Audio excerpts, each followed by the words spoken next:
Qui dit mois de janvier dit aussi température plus fraîche. Et pour l'occasion, j'ai voulu tenter l'expérience du curry de légumes en faisant moi-même la pâte de curry. Et c'est ce qu'on va faire aujourd'hui. Ça a été un franc succès. Vous allez voir, c'est très simple à faire. Et niveau saveur, c'est une explosion.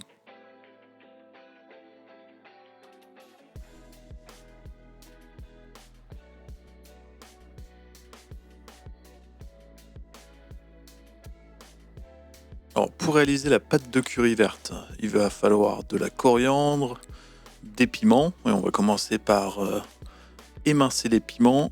Voilà, j'ai 2 petits piments rouges taille. Vous avez du piment vert, c'est encore mieux. Et la coriandre, on va bien séparer les tiges d'un côté, des feuilles de l'autre. Elles ne vont pas rentrer au même moment dans la pâte. Pour commencer avec les épices, on va se mettre 4, l'équivalent à peu près de 4 anis étoilés.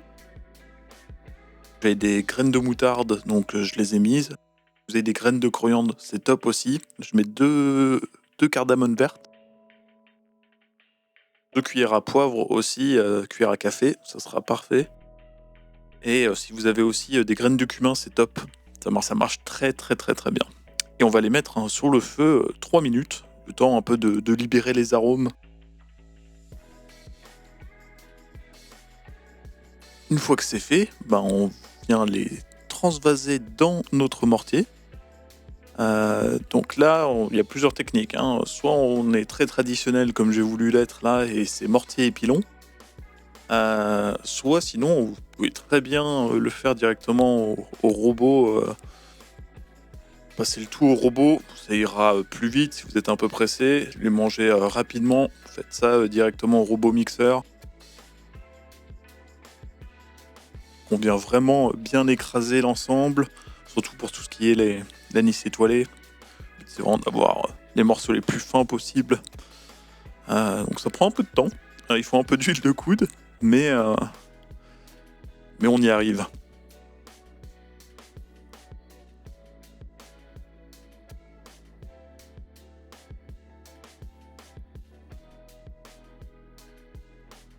C'est parfait si vous avez passé une semaine compliquée à faire comme ça sur le week-end, dégager toute la frustration accumulée.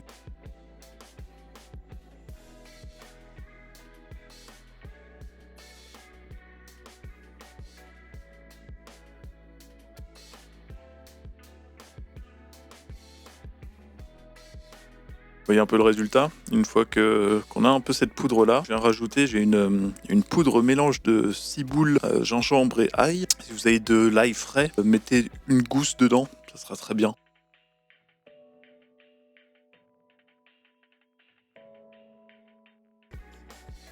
Pareil aussi, toujours dans l'ordre du facultatif, on vient ajouter une cuillère à café de curcuma. Donc ça permet aussi d'avoir une belle couleur un peu plus vibrante, mais autrement vous pouvez le sauter si vous n'en avez pas.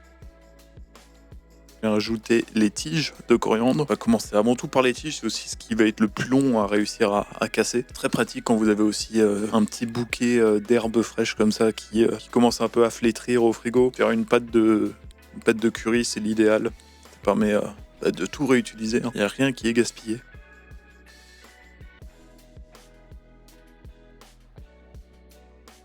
Là on y va, hein. Il faut de l'huile de coude, ça demande un petit effort quand même, mais on va y arriver.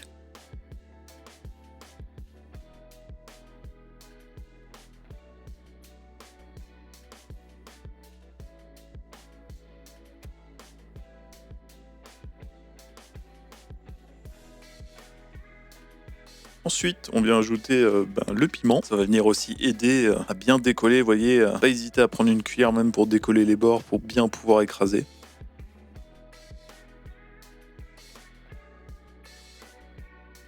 Et juste derrière, on vient mettre ensuite les feuilles de coriandre.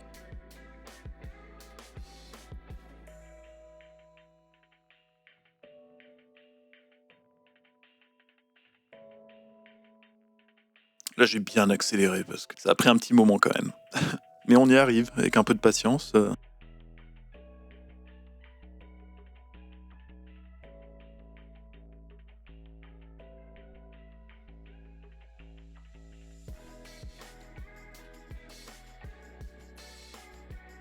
Et là on arrive sur l'élément le plus authentique, la pâte de crevettes fermentée. C'est aussi l'élément un peu le plus dur en tant qu'occidental à réussir à apprécier. Ça a une odeur très très très très forte. C'est pas l'odeur du tout la plus agréable. Mais en fait, ça disparaît très facilement à la cuisson. Mais c'est vrai que c'est l'aliment le plus déroutant. Si autant les odeurs étaient hyper agréables jusqu'alors, entre la coriandre, voilà, l'anis étoilé, le poivre, les graines de moutarde. Une fois qu'on incorpore la pâte de crevettes, c'est plus autant le cas. Mais ça va vraiment apporter un plus. Faut juste faire confiance au processus.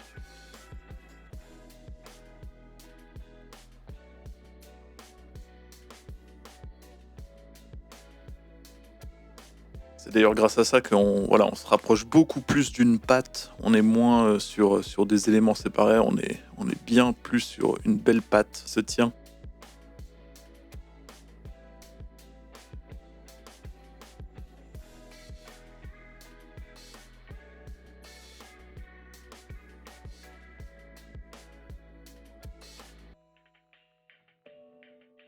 C'est ça qu'on recherche, vous voyez. On voit bien tous les éléments dedans. On a cette pâte qui sera parfaite.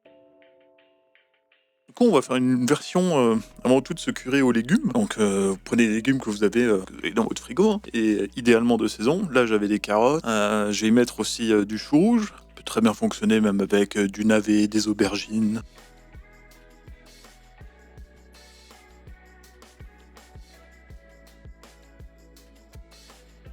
Vraiment, vous prenez ce que vous avez. Et surtout, jetez pas les restes. Vous voyez, moi j'ai un sac au congélateur où je garde toutes les peaux, les chutes. Dès qu'on va faire un bouillon de légumes, c'est l'idéal. Vous n'avez même pas besoin d'y penser. Vous gardez ça au congélateur. Vous l'avez toujours à dispo. Faites ça avec tous vos légumes. Ensuite, c'est juste de l'eau, du sel dans une grande casserole. Et vous avez un bouillon qui se prépare tout seul. Comme je vous le disais, chou rouge, voilà, carottes. Je vais aussi y rajouter un oignon par la suite.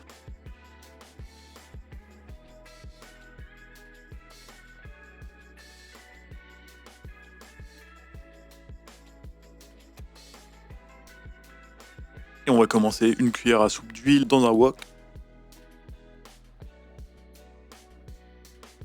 Et on vient ensuite y mettre deux belles cuillères à soupe de notre pâte de curry.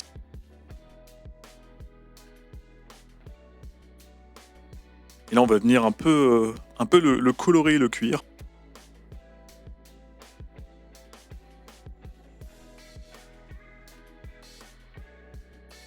Quelques instants, vous voyez, et après il s'agit de rajouter notre lait de coco. Si vous êtes un peu dans mon cas, vous en faites pas, c'est normal, ça se solidifie avec les températures qui se rafraîchissent là.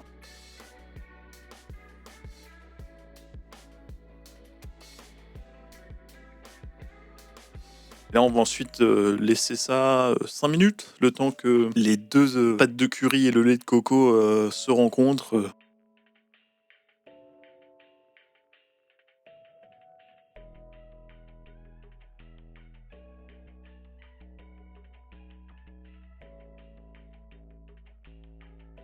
Au bout de ces 5 minutes, je vais rajouter les 2 cm de gingembre préalablement découpés un peu plus tôt. On laisse encore réduire un peu quelques minutes.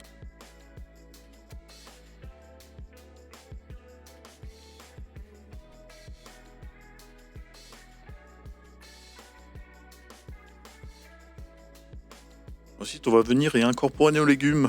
Donc les carottes. Vous voyez, là je mets l'oignon. Et on met le chou rouge avec.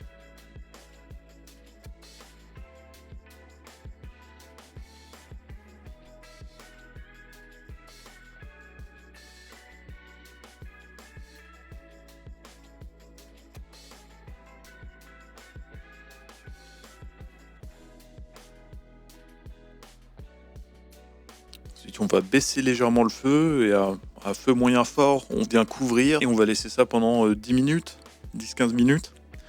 Pendant ce temps, je vais préparer un riz où on n'oublie pas de bien laver son riz, 2 à 3 fois au moins. Et ensuite, petite astuce, vous mettez de l'eau jusqu'à hauteur de votre première phalange.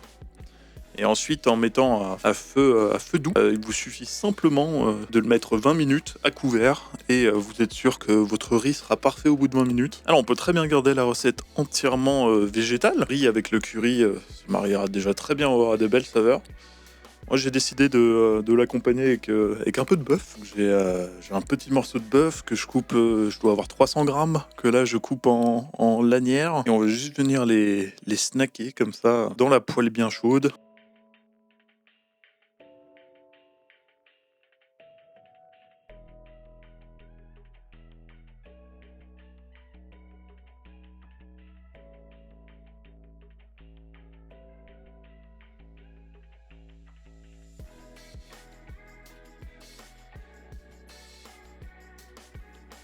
On leur apporte bien une bonne coloration, parce que c'est ça qui va apporter du goût.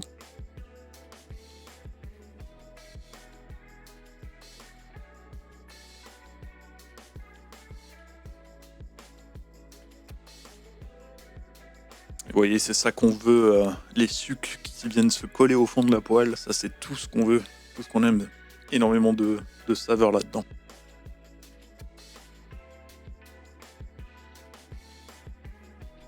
Un peu de sel.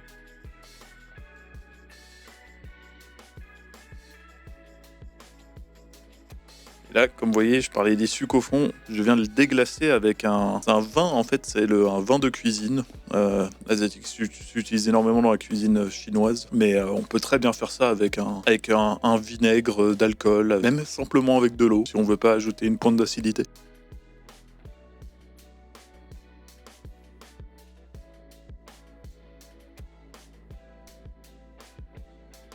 Et normalement, dans le temps que tout soit fait, eh bien, on arrive déjà à l'étape du dressage. Donc, dans un joli bol ou une assiette creuse, on va venir y placer d'abord le riz.